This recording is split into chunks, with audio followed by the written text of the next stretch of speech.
আমাদের বর্তমান পরিস্থিতি তিনটি লড়াই চলছে। যে ক্যাম্পাসগুলোকে অস্থিতিশীল করার প্রচেষ্টা চালানো হচ্ছে, সরকার জ্বালানি সংকট থেকে শুরু করে অনেকগুলো বিষয় বাংলাদেশকে মানুষের সাথে লুকোচুরি খেলছে।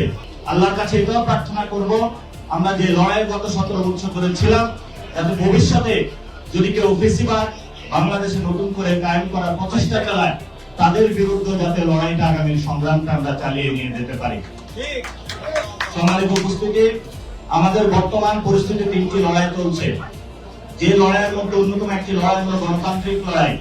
আপনারা দেখেছেন যে ক্যাম্পাসগুলোকে অস্থিতিশীল করার প্রচেষ্টা চালানো হচ্ছে। আমরা বলবো, একটি গণতান্ত্রিক ক্যাম্পাসের জন্য আমরা আজীবন যুদ্ধ করেছিলাম, ভবিষ্যতে আমাদের লড়াইটা থাকবে।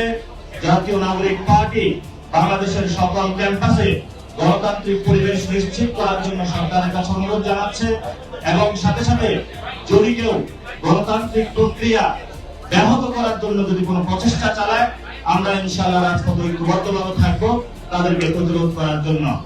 দ্বিতীয়ত যে বিষয়টি, সরকার জ্বালানি সংকট থেকে শুরু করে অনেকগুলো বিষয় বাংলাদেশকে মানুষের সাথে লুকোচুরি খেলছে। আমরা সরকারকে অনুরোধ জানাবো, দেশের প্রয়োজনে যে কোনো কাজে বাংলাদেশের মানুষকে আমরা সার্ভ করতে প্রস্তুত আছি, কিন্তু সরকারকে খোলাসা করে বলতে হবে কেন লোডশেডিং হচ্ছে। জ্বালানি সরকার বলছে যে জ্বালানি আছে, কিন্তু আমরা পেট্রোল পাম্পে গিয়ে জ্বালানি পাচ্ছি না। তাহলে সমস্যাটা কোথায়? যদি সরকার মনে করে যে এখানে সিন্ডিকেট আছে নিয়ন্ত্রণের বাইরে, তাহলে সরকার যদি সিন্ডিকেট নিয়ন্ত্রণ করতে না পারে, দেশবাসীকে ঐক্যবদ্ধভাবে আহ্বান জানান, তাহলে আমরা গিয়ে সিন্ডিকেট নিয়ন্ত্রণ করব। আমরা আশা করি যে সরকার জনগণের সামনে এই বিষয়গুলো খোলাসা করবে, যাতে জনগণ দেশের এই ক্রান্তিকাল মুহূর্তে, এটা শুধু বাংলাদেশ না, বৈশ্বিক ব্যবস্থা একটি পরিস্থিতির মধ্যে দিয়ে যাচ্ছে, যে ইমার্জেন্সি ক্রাইসিস গুলো জ্বালানি সংকট রয়েছে, ইনশাআল্লাহ আমরা আশা করি ঐক্যবদ্ধভাবে মোকাবিলা করতে পারবো। সাথে সাথে বিভিন্ন জায়গায় এসএসসি পরীক্ষার্থীরা আমাদেরকে ফোন দিচ্ছে যে লোডশেডিং এর কারণে তারা পড়াশোনা করতে পারছে না, তাদের পড়াশোনা ব্যাহত হচ্ছে, পরীক্ষার জীবনযাত্রা ব্যাহত হচ্ছে।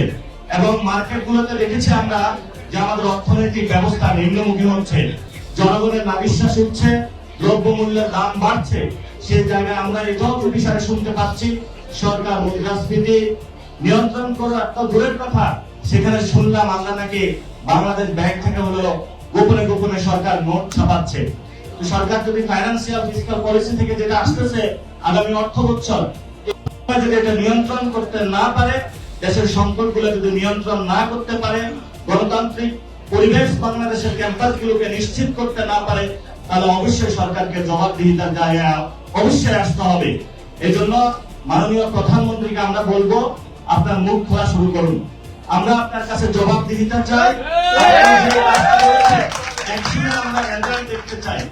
আপনি বলেছেন সোশ্যাল সেফটি নেটস এর আওতায় বাংলাদেশের অনেকগুলো মানুষকে বিভিন্ন খাতে কার্ড দেওয়া হবে।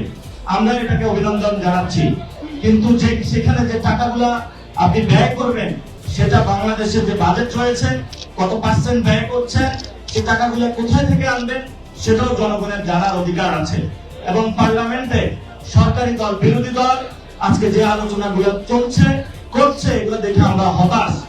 জনগণ আইন প্রণয়ন করার জন্য আপনাদেরকে পাঠিয়েছে, সেখানে যারা মানুষগুলো শহীদ হলো, জুলাই আহত হলো, সেই মানুষগুলোর একটি বড় দাবি ছিল যে বাংলাদেশে আমাদের হসপিটালগুলোতে অ্যাক্সেস থাকবে, এডুকেশন অ্যাক্সেস থাকবে, নতুন নতুন আইন তৈরি হবে, যে আইন তৈরিগুলোর মধ্য দিয়ে আমরা একটি নতুন বাংলাদেশ দেখতে পাবো। কিন্তু সরকার সেখানে গিয়ে আমরা দেখলাম কি বিরোধী দলকে একবার হলো হাস্যোজ্জ্বল মুখে হলো সমালোচনা করে, আবার হলো সরকারি দলের মধ্যেও সরকার হলো কখনো কখনো চুপ করে থাকে। আমরা আশা করব এই যে আমাদের যে সংকট রয়েছে, এই সংকট থেকে ইনশাআল্লাহ আমরা ভবিষ্যতে উত্তরণ করতে পারবো।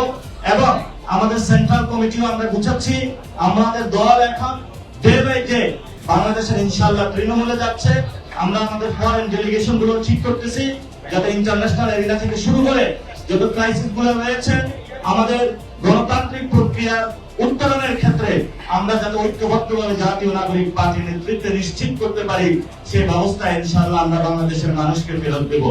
এখানে আমরা দেখেছিলাম বাংলাদেশে বেগম খালেদা জিয়া গণতন্ত্রের জন্য লড়াই করেছিলেন, এবং সেই লড়াইয়ের জন্য উনি জীবন পর্যন্ত দিয়ে গিয়েছিলেন।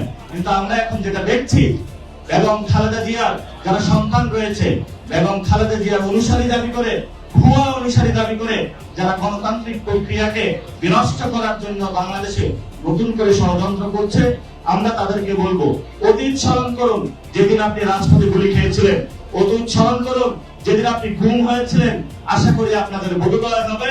সে আহ্বান আপনাদের কাছে রেখে আজকে যারা যোগ দিয়েছে, ঐক্যবদ্ধভাবে ইনশাআল্লাহ আমরা বাংলাদেশ গঠন করব এই প্রত্যয় ব্যক্ত করে আমি আমার কথা শেষ করছি।